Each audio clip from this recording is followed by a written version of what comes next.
nesta manhã. Nós te louvamos, Senhor, por essa oportunidade. Te agradecemos por mais essa reunião, Senhor. Senhor, nos dá a sua palavra. Venha falar conosco pelo Espírito, pela vida. Nós precisamos de Ti, Senhor. Ilumina-nos nessa reunião com Tua própria luz, com a luz que vem do Espírito. Precisamos do Senhor, Senhor Jesus. Aleluia. Ó Cristo amado e adorado. Senhor, realmente Ele é amado e Ele é adorado. Há muitas pessoas nessa vida, nessa terra, querendo ser adorado, né? Mas só o Senhor tem essa honra. Só o Senhor é adorado. Só o Senhor é amado. Outro dia eu estava ouvindo uma entrevista de um filósofo, um jornalista, e o filósofo dizia o seguinte: falou, depois de tanto tempo eu não sei ainda como que a Bíblia ainda existe. Como que pode um livro tão antigo ainda exercer tanta influência sobre as pessoas? Eu falei, não sabe que a Bíblia é a palavra de Deus. Então, como que pode um livro tão antigo ainda, as pessoas ainda acreditaram num negócio tanto tempo, elas ainda continuam acreditando na mesma coisa, não muda? Não pode ser qualquer livro. Se fosse qualquer livro, tinha acabado. Mas esse livro, irmãos, é a palavra de Deus. Porque ninguém pode mudar. Já tentaram fazer de tudo para acabar com ele, né? Mas não conseguiram. Porque a palavra é de Deus. E nem vão conseguir também. Então, esse nome do Senhor é um nome adorado. O Cristo é amado, Ele é adorado, e nós devemos louvar o Senhor. Porque Ele é digno e Ele é merecedor de toda a nossa adoração. Aleluia. Vamos ler 1 Coríntios, capítulo 1, versículo 24. Ó Senhor Jesus. Nós estamos entrando na primeira mensagem do alimento diário, né, nessa semana. Mas esta mensagem ela ainda aborda os aspectos do livro de Romanos, né? Então, na verdade, será sobre 1 Coríntios, mas é a partir da semana que vem que nós vamos entrar mais especificamente no livro de Coríntios. Esta mensagem ainda é uma mensagem que faz um fechamento sobre o livro de Romanos, mostrando alguns aspectos referentes ao livro de Coríntios. Então, aqui em 1 Coríntios, capítulo 1, versículo 24, nós podemos ler então. Mas para os que foram chamados, tanto judeus como gregos, pregamos a Cristo, poder de Deus, sabedoria de Deus.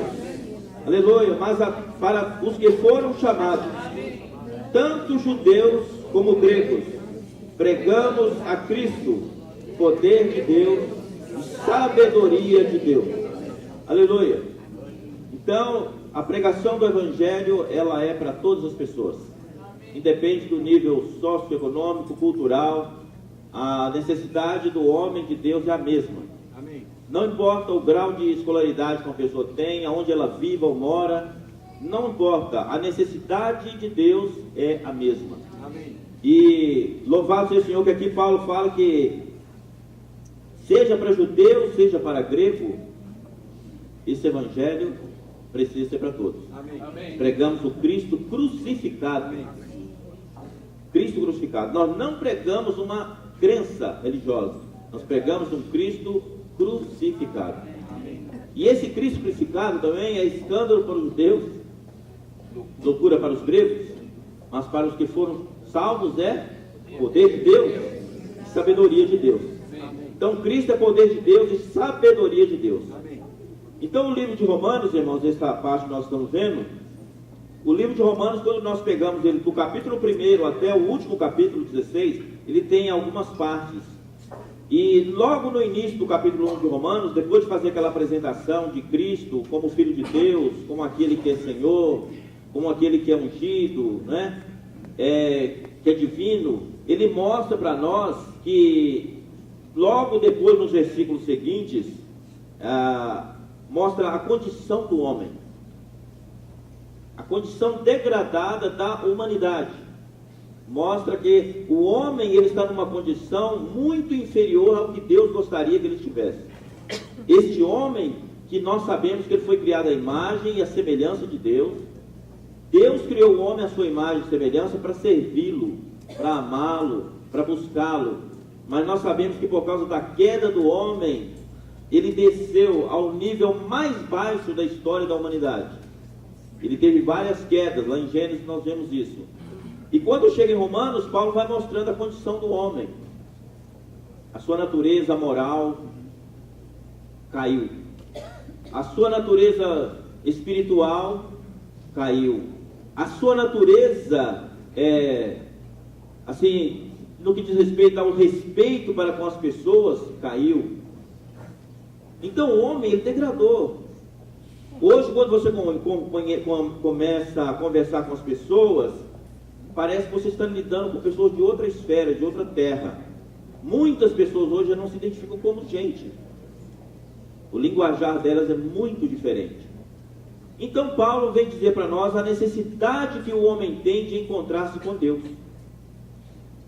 Por causa da queda do homem, por causa do distanciamento que ele teve para com Deus, o Evangelho de Romanos vai mostrar um plano diferente para que o homem possa alcançar Deus. Então, além dos 4 evangelhos que nós conhecemos, Mateus, Marcos, Lucas e João, o evangelho, ou a carta aos Romanos é considerada como o evangelho de Deus. E Paulo vem então mostrar ali as necessidades que o homem tem. Aqui no capítulo 6 de Romanos, podemos ver, Romanos 6, 23, a gente vê aqui uma condição do homem. Esta é uma das condições a que o homem está hoje.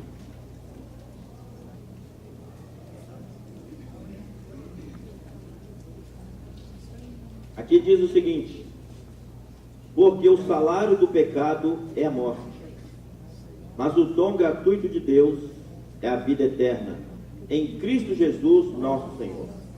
Essa é uma das condições a que o homem se encontra hoje: pecado. E a Bíblia fala que o que paga o pecado, o salário, a recompensa que se dá para o pecado é a morte. Qual é a recompensa que tem? A morte. Mas fica na morte? Não, não fica na morte.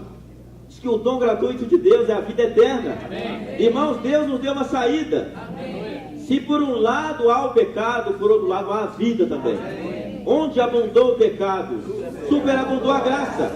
E a graça vem para nos alcançar. Onde você estiver, a graça de Deus está chegando até ali. Não importa onde a pessoa esteja, a graça de Deus pode alcançá-la. Então, aí fala que todos pecaram e carecem, né, da glória de Deus. Então, Romanos é esse pano de fundo que nós vamos ver então hoje até, e que nós já vimos em mensagens anteriores, né, para nós entrarmos em Corinto. O que vai falar para nós nas cartas de Corinto? As 2 cartas de Coríntios, principalmente a primeira carta aos Coríntios, ela vem mostrar para nós uma situação bastante diversa na igreja de Corinto. Os irmãos da igreja de Corinto, eles brigavam? Só faltava ter um ringue lá dentro. Eu sou de Paulo. O outro falou, não, eu sou de Apolo. O outro, eu sou de Pedro. Não, eu sou de Cristo. Tinha alguns mais espirituais que falavam, eu sou de Cristo. Mas todos estavam na mesma condição. Paulo falou, olha, por acaso está Cristo dividido? Foi eu quem morri por vocês? Falou, ainda bem que eu não batizei todos aqui, senão ia dizer que o meu batismo também era o único que salvava. Então nós vemos assim que a condição humana, o problema de divisão está dentro de nós, o problema de rebelião está dentro de nós, a escolha está dentro de nós. Nós temos preferências, irmãos, nós somos pessoas cheias de preferências, gostos e preferências. Quem será que vai falar hoje? Eu não gosto muito daquele cara, não sou muito por ele, não. Eu gosto mais do outro. Não deveríamos ser assim. A palavra de Deus não é a mesma? É a mesma palavra. Se eu ouvir o Beto falar, o Pedro, o irmão ali, o outro lá, se uma irmã estiver na hora falando também, então, testemunho, eu devo entender que é o falar de Deus. Amém. Se estiver falando pelo Espírito, é o falar de Deus. Amém. Mas o problema é que dentro do homem tem uma coisa que chama preferência humana. E na igreja em Corinto tinha isso. E Paulo precisou lidar com aquela situação lá entre os irmãos. A igreja é de Cristo. A igreja não pertence a Pedro, não pertence a Paulo, nem a João, nem a Tiago, nem a mim. A igreja é de Cristo. Amém. E vocês também são de Cristo. Amém. Então, como que lida com essa situação? Então, no livro de Romanos, ele mostra para nós alguns aspectos. Diz que nós somos o quê? A oliveira brava. Nós somos a oliveira brava. E fomos enxertados numa oliveira boa. Cadê o engenheiro agrônomo? Cadê o Fábio? Oi, Fábio. Você que entende disso, né? Você que poderia explicar isso. Apesar dele estar com você hoje. Então, na verdade, o que acontece? Quando há um enxerto, diz que o ramo foi quebrado. Qual ramo foi quebrado? Os judeus eram a boa oliveira, né? Mas o problema é que, por causa da desobediência dos judeus, eles foram quebrados. Foi como um ramo que foi quebrado. E ali naquele lugar que foi quebrado, o que aconteceu? Nós somos enxertados ali. Mas a raiz é quem? Cristo é a raiz. Ele falou, eu sou a videira verdadeira, eu sou a oliveira verdadeira. A verdadeira raiz é Cristo. Agora, os ramos precisam estar conectados a essa raiz. Tem que sair dessa raiz. Então nós somos enxertados. E a partir do enxerto, espera-se que aquele fruto produza fruto semelhante àquela árvore. Então Cristo, ele veio a este mundo. Nós conhecemos o viver dele pelos evangelhos. O pouco que sabemos dele está nos evangelhos. E ele veio nos trazer a salvação, o amor, a alegria, a paz, a unidade. Veio mostrar a necessidade do homem voltar-se para Deus. E essa responsabilidade ele passou para cada um de nós. Mas como que ganhamos isso? Por meio dessa vida dele que foi dispensada para nós. Nós somos enxertados. Então uma oliveira brava agora foi enxertada numa oliveira mansa, da mesma espécie, porque se você enxerta uma planta de uma espécie com outra de outra espécie, aí já não dá também para... Não vai dar fruto, um bom fruto, né, Fábio?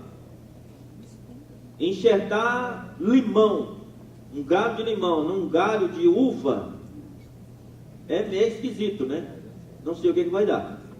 Mas se você enxerta laranja com laranja, diferentes espécies, mas com aquela qualidade, aqui é a boa espécie, vai influenciar a outra. Então nossa influência hoje deve vir de onde? Da boa oliveira, que é Cristo. O que mais nos influencia hoje, irmãos? É o mundo ou é Cristo? Nós devemos parar e considerar um pouco o que mais nos influencia. Hoje as pessoas são influenciadas pela mídia. Os grupos de WhatsApp, Instagram, Facebook, e-mails que se mandam, caixa de e-mail. Todo dia eu tenho que deletar mais de 200 e-mails. Eu não sei como é que eles conseguem. Enche a caixa de e-mail, você tem que ficar deletando, perde um tempo terrível. Manda e-mail com tudo quanto é tipo de oferta para você. Fica conhecendo um monte de coisa, você nem sabe para que serve. E as pessoas são influenciadas por muitas coisas. Mas nós devemos ser influenciados por Cristo. Amém. Cristo deve ser o centro do nosso viver. Amém. Ele nos chamou, Ele nos salvou.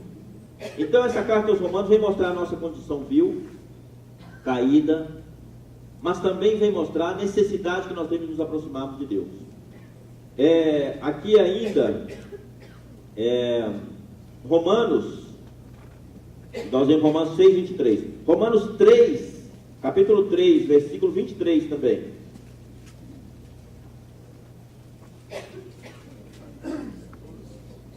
Ele diz, pois todos pecaram e carecem da glória de Deus. Todos.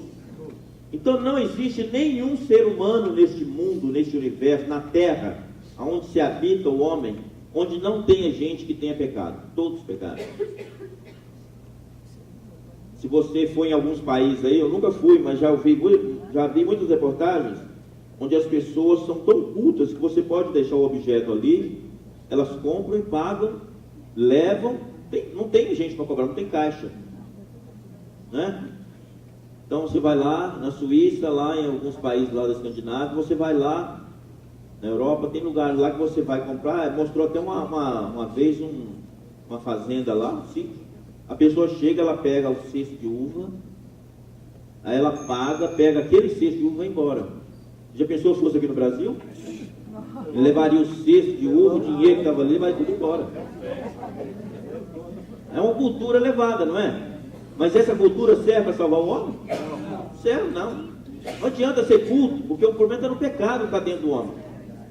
O pecado está lá dentro. A cultura é muito boa, mas ela não salva. São pessoas muito educadas, extremamente educadas, corretíssimas. Tudo certinho ali, mas isso não é suficiente para salvar o homem. O que salva o homem é Cristo. Amém. E Paulo vem mostrar para nós em Romanos que a justiça humana ela não serve.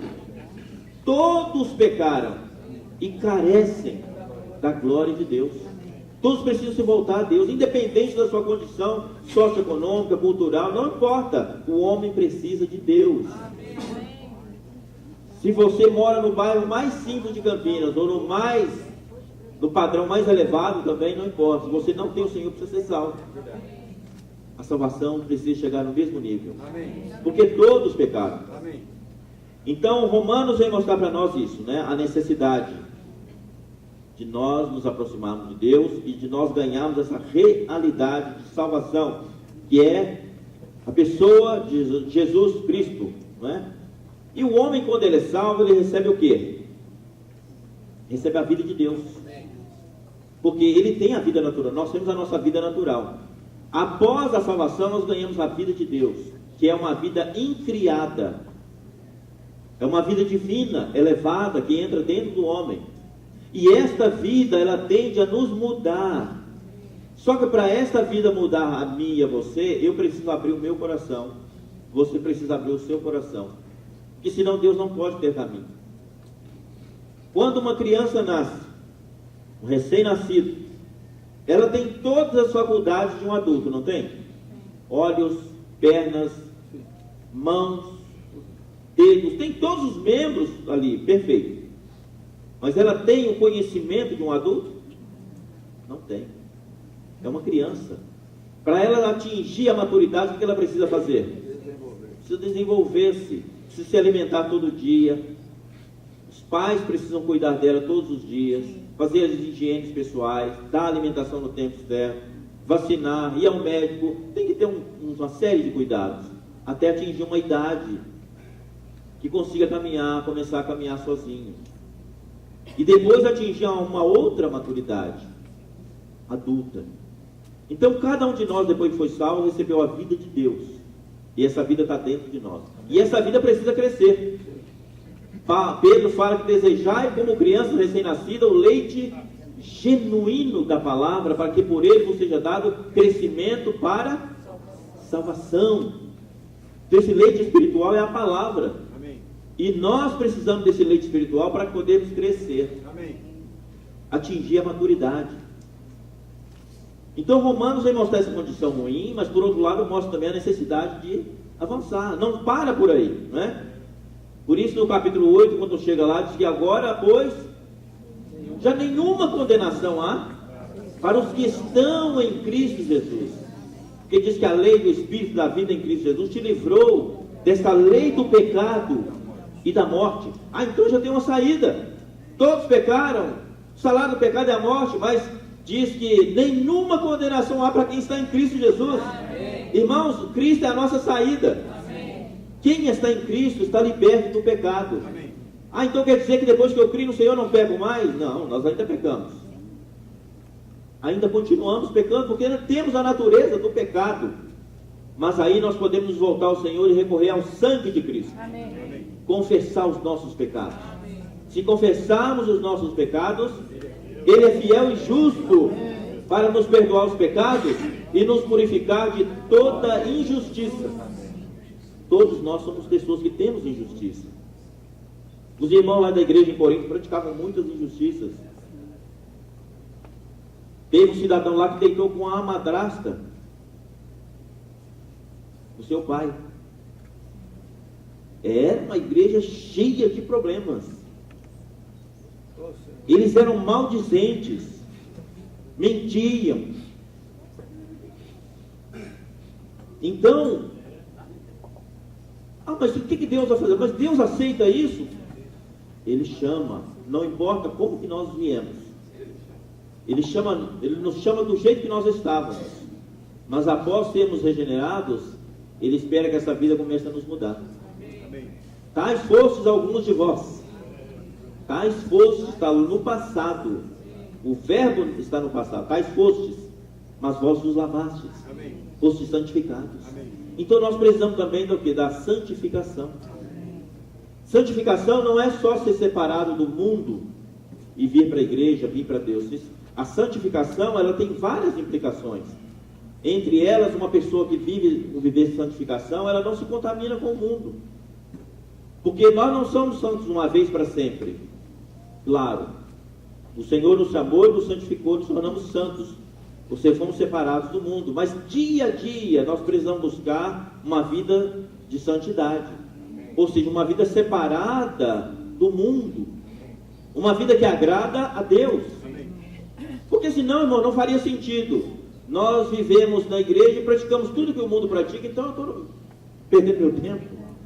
Se eu fui chamado, recebi a vida de Deus, a natureza do Espírito, e ainda vivo do jeito que o mundo vive, então para que eu estou fazendo? O que eu faço na igreja? Então essa vida de Deus tende a nos mudar.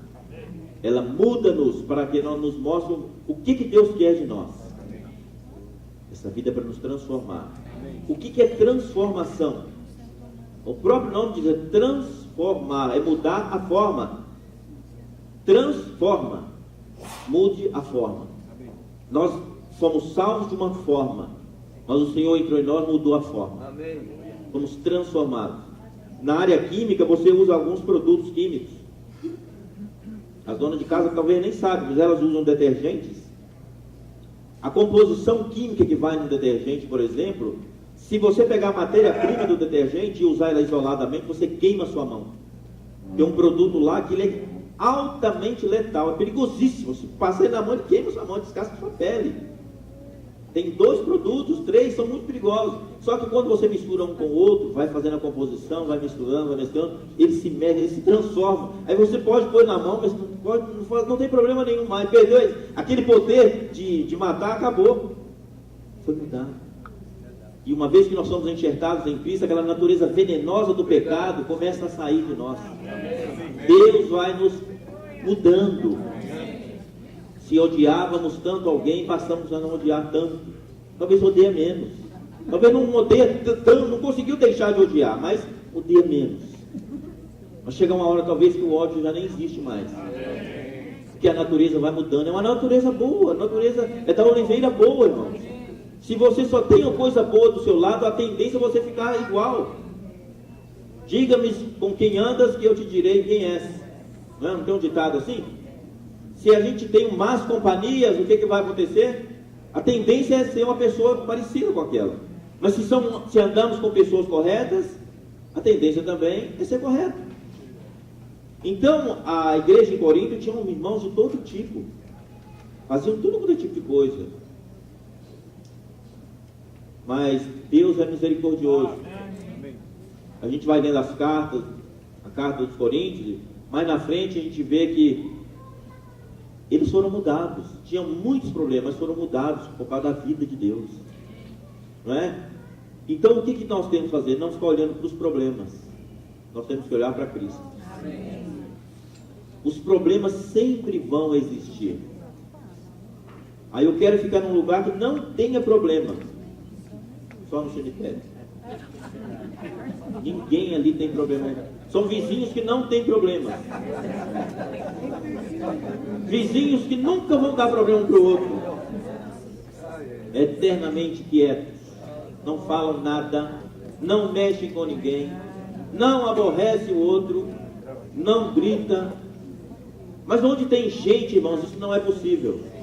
Porque a natureza do homem é diferente. Cultura diferente. Educação diferente. Por mais que você queira conviver bem com determinadas pessoas, é impossível. Mas ainda assim precisamos manter o espírito da harmonia. do amor para com todos, né? Louvado seja o Senhor. Então, graças ao Senhor pelo livro de Romanos, né? Por essa carta maravilhosa. Então, quando cremos, nós somos então justificados, nós nos tornamos justos. Não por nossa justiça humana, porque a Bíblia diz que a nossa justiça perante Deus é um trapo de imundície, é suja. A justiça humana não serve, ela não te justifica e nem a mim também. Então nós temos que tomar Cristo como a nossa justiça. 1 Coríntios 1,30 já começa dizendo: Cristo se tornou da parte de Deus sabedoria, justiça, santificação e redenção. Então, entre outras coisas, Cristo se tornou a nossa justiça. Ele é justo, e por nós estarmos enxertados nessa boa oliveira, nos tornamos pessoas justas, porque Ele é justo, não é?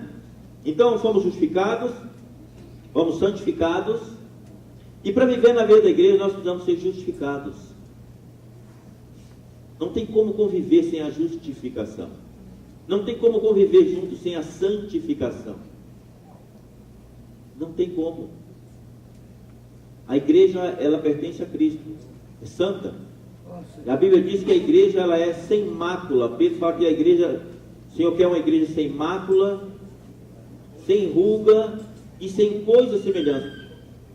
O que é mácula? Mancha, né? E ruga? Nem precisa falar, né? À medida que a idade chega, as rugas aparecem. Bigode chinês, já ouviu falar, não? Se você não tem hoje, um dia você vai ter. Sossegado. Mas é o seguinte: você procura um cirurgião plástico, vai lá para tirar aquele bigodão chinês. É lindo. Os blizinhos esticadinhos. Botox, dá um negocinho legal aí. Passa 3 anos, volta de novo. Aí ele aí outra vez. Apareceu. Percebe? Mas se você tiver uma determinada alimentação que você coma e muda o seu metabolismo lá dentro, talvez ele vá retardar muito mais do que uma cirurgia plástica, porque é uma questão de vida. E o que Deus está fazendo conosco, irmãos, é uma mudança interior. Ele quer nos mudar de dentro para fora, porque Deus sabe que o problema nosso está aqui dentro. Não adianta eu maquiar fora só, fazer uma mudança externa, né? Eu mudar o meu estereótipo. Eu preciso ter uma mudança interior. E esta mudança interior vai refletir lá fora, no nosso viver. Então isso é o que Deus está produzindo hoje em cada um de nós. Ele nos chamou para nos transformar, para mudar-nos interiormente, porque se Deus entrou no nosso espírito e quer nos mudar interiormente, Ele muda também a nossa maneira de viver. Transformai-vos, né? Pela renovação da vossa mente. Então a mente pode ser mudada? Pode. Ela pode ser transformada? Pode. Por causa da palavra de Deus, por causa do bom alimento que o Senhor nos deu. Louvado seja o Senhor por isso. Então tudo isso vem por meio do crer no Senhor Jesus. Então aqui, Romanos ainda, vamos ler capítulo 5, versículo 17 a 19.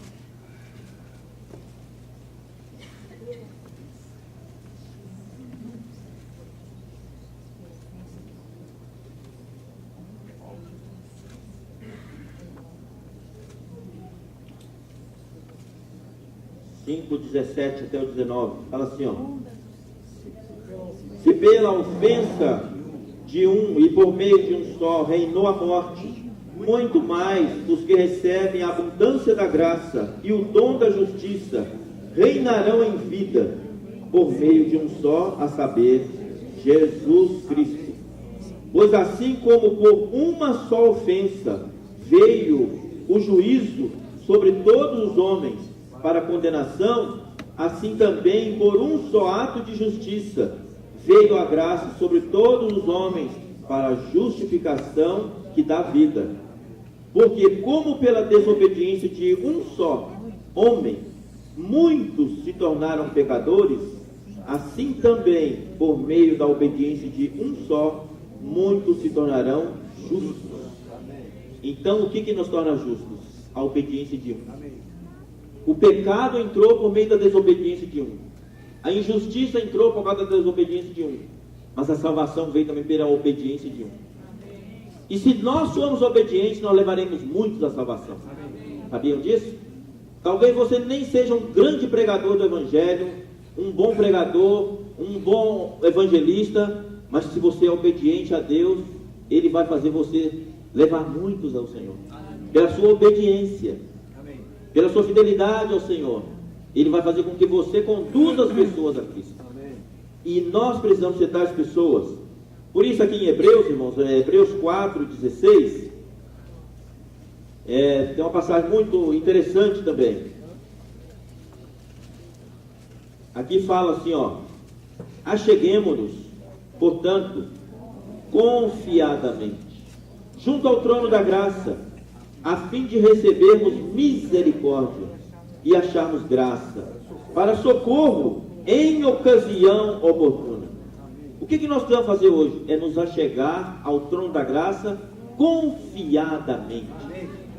Hoje nós podemos nos achegar confiadamente, por quê? Porque o pecado, Cristo já resolveu por nós. Nós já vimos, antes a nossa condição em Romanos era de desespero, de morte.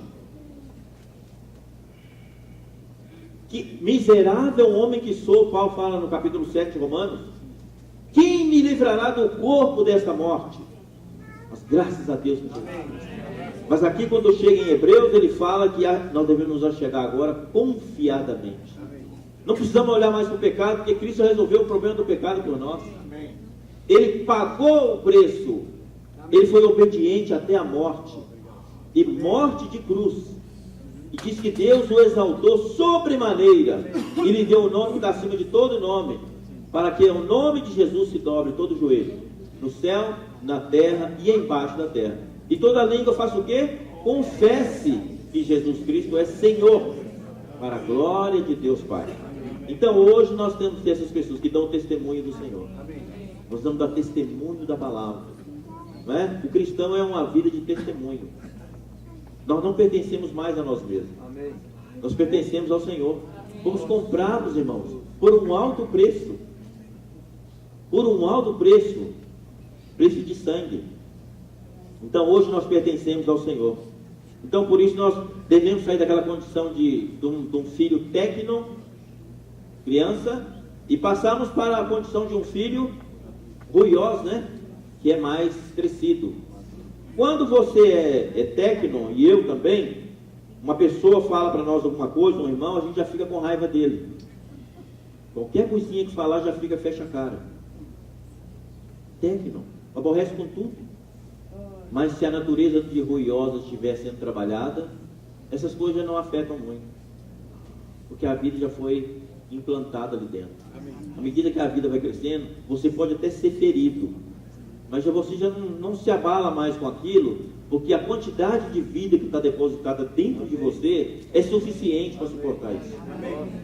Então Deus vai trabalhando em nós a vida e a natureza. A vida e a natureza dele. Chega a um ponto que se torna um filho maduro, um varão crescido, que pode agora reinar com o Senhor. Nós não sabemos que Deus quer ter um reino nessa terra? Quem que vai reinar com o Senhor? Aqueles que foram transformados, né? O reino é uma recompensa. O reino não é a Nova Jerusalém, ele é antes. O reino é uma recompensa para quem? Para quem foi fiel, foi trabalhado. E Deus espera que nós sejamos trabalhados nessa era, para um dia podermos reinar com o Senhor. Para chegar no nível da glorificação. Ser glorificado. O estágio final da nossa salvação é atingir a glorificação. Sermos glorificados. Jesus mostrou isso para os discípulos, uma amostra, quando ele subiu no monte da transfiguração. Ele levou com ele Pedro, Tiago, João, e lá ele transfigurou na frente deles. E o Pedro ficou tão impressionado, falou assim: eu vou fazer aqui 3 tendas, uma para você, outra para Moisés e outra para Elias, porque Moisés e Elias apareceram ali. E Pedro ficou impressionado, falou: não, eu vou fazer 3 tendas. Aquilo foi uma amostra do que seria a glorificação. Um corpo de glória. Jesus não havia morrido, não havia ressuscitado, mas já tinha ali uma amostra de como seria a glorificação. Depois da ressurreição do Senhor, o que acontece? Os discípulos estavam dentro de uma casa ali, fechados, e ele passou por meio da parede, da porta, sem abrir a porta, Esse é o estágio da glorificação. Você só pode ver isso hoje em filme de ficção científica. Pessoas que atravessam paredes, saem do outro lado. Mas isso é possível pela glorificação. Isso vai acontecer um dia, quando o Senhor nos glorificar. Amém. Mas para chegar lá, nós vamos ser transformados. A natureza de Deus precisa ser trabalhada em nós, dia após dia, né? Louvado seja o Senhor. Vamos ler Apocalipse, capítulo 12. Versículos de 1 a 6.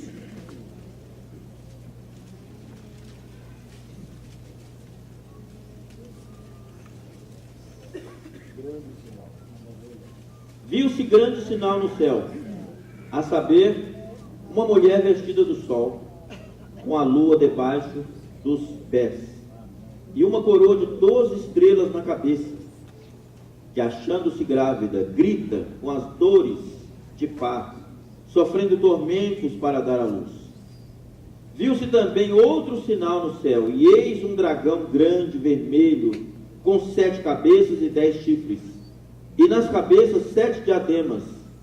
A sua cauda arrastava a terça parte das estrelas do céu, as quais lançou para a terra, e o dragão se deteve em frente da mulher que estava para dar à luz, a fim de lhe devorar o filho quando nascesse.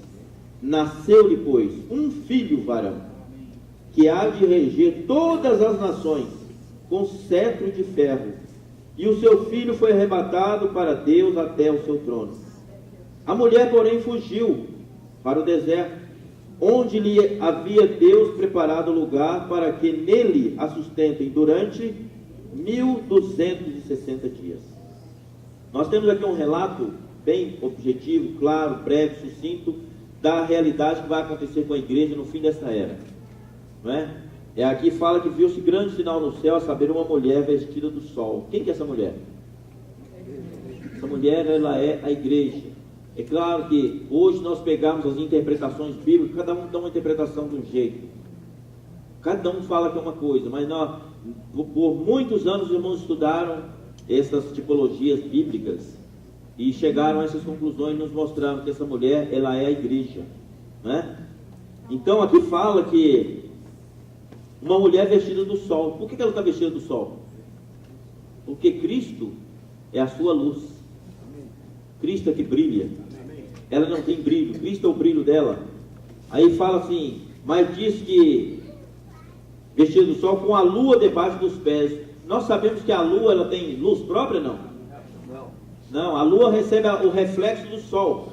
Ela recebe a luz do sol. Quando à noite nós temos aquela luz, lua cheia, lua nova, essas luas que clareiam, ela está recebendo o reflexo do sol. Porque a lua não tem luz própria, como muitos planetas não têm também. Então ela reflete.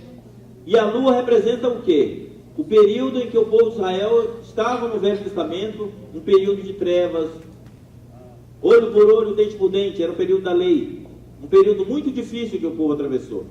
A lua debaixo dos pés, ou seja, a lei, os períodos do Velho Testamento não é que ele é inferior ao Novo Testamento, mas o período do Velho Testamento, ele hoje para nós é como que é um alicerce. Nós estamos acima. O Senhor trouxe a realidade para nós. Amém. A luz nasceu, o sol nascente, né? Então aí fala aqui que essa mulher tinha uma coroa de 12 estrelas na cabeça. Nós sabemos que essas 12 estrelas representam também os patriarcas. Jacó teve 12 filhos, representando essas 12 estrelas, 12 patriarcas. Em toda a história do povo de Israel emana desses 12 patriarcas. As 12 tribos, tudo sai dali. A nação inteira de Israel saiu dali. Então, a tipologia também daquele sonho que José teve lá em Gênesis, que ele viu aquele feixe, os feixes se curvando em direção a ele, né, mostrando esses aspectos. Então nós vemos, irmãos, que na verdade essa mulher agora está gritando. Ela dá grito com dores de parto, sofrendo tormentos para dar à luz. Nos tempos antigos, hoje nos nossos dias mudou muito, né? Nos tempos antigos não tinha A questão do parto era muito dolorido. Ainda é quando é normal, né? As mulheres que têm filhos sabem disso, né? Elas que falam isso. Mas naquele tempo não podia fazer cesárea.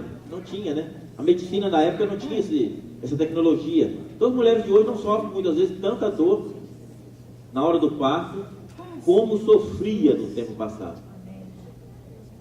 Mas essa mulher aqui, ela não vai passar por um período desse. Não vai ter um médico fazer uma cesárea nela. Ela vai ter dores de parto mesmo. E ela já está tendo as dores de parto. Quem é essa mulher? É a igreja também. A igreja hoje sofre. A igreja hoje está num momento de muito sofrimento. Aparentemente está tudo bem, né? A gente está aqui, bons irmãos, é uma alegria. Mas olha, irmãos, o que se passa entre os cristãos é de muita dor e muito sofrimento. É muita angústia. Talvez para nós aqui até não, mas se você pega os irmãos da Venezuela, os irmãos lá de Moçambique, de Beira e de tantos outros países aí da Europa, aí, da China.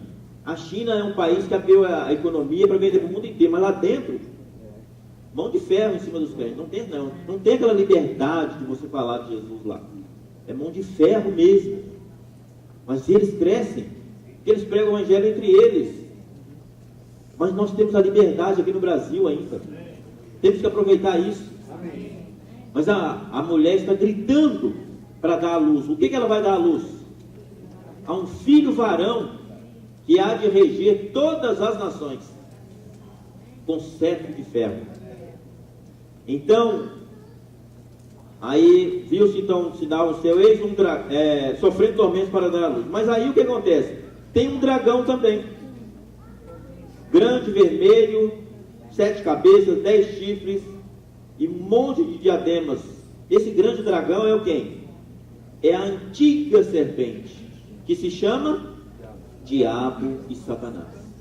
De tanto sangue que ele derramou, aquela serpente foi crescendo, virou o quê? Um dragão grande, vermelho, que atormenta. Hoje a pregação do evangelho não é tão simples assim. Os irmãos sabem que o Expolivo está vindo para Campinas, né? Amém. Os irmãos já levaram o pedido, a solicitação para deixar ele em um ponto estratégico, em Campinas. Mas ainda não saiu nem a licença, né? Já está aprovado. Já está aprovado? Mas veja a dificuldade. Quantos dias? 2 semanas, praticamente. Se fosse para um show rock and roll, teria aprovado em 2 dias. Os Beatles estão chegando aí com 2 componentes apenas. Liberava tudo. E o palco fechava a cidade inteirinha. Tocava lá 3, 5, 10 dias lá. Mas é para a pregação do evangelho, tem que demorar um pouco mais. O dragão está lá de olho. Ele não deixa sair assim de qualquer jeito. E não é por acaso, né? Porque o tempo dele está chegando no fim, irmão. Ele vai ser expulso. Ele vai ser expulso. Os vencedores vão expulsá-lo. Que estejamos lá para expulsá-lo também. Percebe? E ele vai fazer de tudo para impedir que a mulher então dê a luz. Aí fala assim, o versículo 4: a sua cauda arrastava a terça parte das estrelas do céu, as quais lançou para a terra, e o dragão se deteve em frente da mulher que estava para dar a luz, a fim de devorar o filho quando nascesse. Quando Jesus nasceu, o que aconteceu? Fizeram de tudo para matá-lo, né? Herodes mandou matar todas as crianças de 1 ano para baixo, 2 anos para baixo. O objetivo era ver se pegava Jesus para eliminar ele também. Então fugiram para o Egito. Jesus não foi pego ali. Agora o filho varão está para nascer. E o que o diabo está fazendo? Ele está diante da mulher. Nasceu, vou pegar esse menino. Vou pegar ele. Ele não vai nascer. Então quando você vai pregar o evangelho, eu vou pregar o evangelho, vamos apacentar, tudo quanto é tipo de problema acontece. O carro quebra, o pneu fura, a pessoa não está na hora, surge um imprevisto lá que ela precisa sair, chove demais, inunda tudo acontece, ninguém sabe. É um negócio que não dá para entender. Tudo às vezes é contra, e nós vamos orar. Temos que continuar orando para vencer isso. Porque todas as coisas ruins parece que elas vêm junto. Então, irmão, nós somos essas pessoas. O Satanás não pensa que ele está longe, ele está olhando para nós. Ele está olhando o que nós pensamos. O que você gosta de pensar? O que você gosta de fazer? Eu quero distrair você. Sabe? Hoje eu quero distrair você para você não ir na reunião. Você vai ficar em casa. Fica lá, assiste um pouco alguma coisa legal. Distrai um pouco. A vida não é só de reunião, né? Afinal de contas, você tem direito. Então, Satanás, ele é muito sutil. Ele é muito astuto. E ele não vai chegar como um dragão, apesar de ele estar aqui como um dragão, mas ele não vai se apresentar assim. Ele se detém, mas de uma maneira diferente, para nos enganar. Então nós vamos estar com os nossos olhos abertos. E ele deteve em frente da mulher que estava para dar à luz, a fim de devorar o filho quando nascesse. Mas o que acontece? Versículo 5: nasceu-lhe, pois, um filho varão. O filho nasceu. E esse filho há de reger todas as nações com cetro de ferro. O que é nascer aqui? O filho varão é a composição de todos os crentes de todas as eras, todos os santos, de Gênesis para cá até esse dia, é a composição de todos os santos vencedores. Filho varão é a parte mais forte do povo de Deus. Percebe? Mas se eles estão mortos, como é que eles vão nascer? Aqui nós temos que entender que a Bíblia está escrita numa linguagem figurativa. O nascer aqui é ressuscitar. Então o filho varão vai ser ressuscitado. Abraão vai ressuscitar. José, Jacó, Moisés vai vir num outro período, né? Mas todos esses aí que foram vencedores, passaram por esse período, vão ressuscitar, vão fazer parte do filho varão. É a parte mais forte da mulher. E os que estiverem vivos serão as primícias. As primícias. Se nós estivermos vivos nesse período, seremos as primícias. E vamos nos encontrar com eles também. Paulo fala em Tessalonicenses: primeiro ressuscita os mortos, depois os vivos. Tanto que ele se incluiu, ele falou: nós os vivos. Né? Ele pensou que o Senhor voltasse nos dias dele, ele falou: depois nós os vivos seremos arrebatados para encontrar com o Senhor nos ares. Então a nossa esperança, nós estamos vivos ainda. Temos esperança que pode ser nos nossos dias. E para isso nós vamos cooperar hoje com o Senhor, na pregação do Evangelho, no apacentar, né? No ofertar para a obra, tudo. Nós vamos ser um com o mover de Deus, para trazer o Senhor de volta. O resultado é que um dia nós vamos estar no reino com Ele. Então, nasceram por o filho varão, e o seu filho foi arrebatado para Deus, até o seu trono. Então, esse filho varão vai ser levado até o trono de Deus. E a mulher, o que aconteceu com a mulher? Porque nós temos que entender que o filho varão não é a totalidade da igreja. Da igreja, do meio da igreja, vai sair muitos que serão vencedores, mas nem todos seremos vencedores. Oxalá que o Senhor permita que nós aqui seremos, ou sejamos vencedores. Temos que lutar para isso, irmãos. Ser um vencedor não é uma pessoa especial. É alguém que busca o Senhor no seu dia a dia. Amém. É fiel em buscar ao Senhor. Amém. Ele é perseverante. Ele não desanima com as provas, com as situações, com os problemas, com o dia a dia. Nós precisamos ser perseverantes. Amém. Perseverar até o fim. Então, o Senhor chama cada um de nós para sermos vencedores, né? E aí o que acontece? Eles vão ser arrebatados até o trono de Deus para jogar para baixo então Satanás. Mas a mulher fugiu para o deserto. Deus preparou um lugar para essa mulher, para ela ficar 1260 dias, ou seja, 3 anos e meio a mulher vai ficar fora da vista da serpente, do dragão. Os irmãos entendem que esse deserto seja a América do Sul. Vocês percebem que em todo o mundo é um dos continentes mais atrasados ainda? Sul-americano. O continente sul-americano, em pleno século XXI, ainda é um dos continentes mais atrasados da Terra, em vários aspectos. Políticas ruins de governo, governos ditatoriais, governos que não deixam nada avançar, leis que não avançam, homens corruptos, tudo isso trava o sistema. Nada avança muito na América do Sul. Vai bem e daqui a pouco para de novo. Isso pode ser um grande deserto. Mas não é por acaso, talvez, tudo isso. Deus preparou esse lugar aqui. E esse lugar pode ser um lugar para abrigar os filhos de Deus, que vão fugir da grande perseguição que haverá contra os cristãos. e eles serão abrigados. Então, para esse dia, não pegar ninguém de surpresa, hoje precisamos estar nos preparando para encontrar com o Senhor. E também auxiliar as pessoas a não ficar aqui. Não é? Nós temos que hoje ajudar as pessoas pregando o Evangelho, cuidando dos irmãos, no nosso dia a dia, nas reuniões de casa, nos nossos grupos de familiares de cuidado mútuo. O irmão do seu grupo que não participa muito assíduo da reunião, procura estar sempre mandando uma mensagem para ele, encorajando ele ou ela, para não ficar distraído, porque esse dia vai pegar muita gente de surpresa. Diz que vai vir como um laço sobre a terra, né? O laço vem, joga, quem tiver despreparado, pega ele. Mas que o Senhor possa guardar-nos, irmão, desse dia. Que estejamos atentos, né? Então o filho varão vai ser essa parte mais forte da mulher. Ou seremos filho varão, ou seremos primícias. Qualquer que seja o caso, precisamos estar preparados para encontrar com o Senhor. Eu vou parar aqui e deixar uns minutos para os irmãos compartilhar. Dá tempo?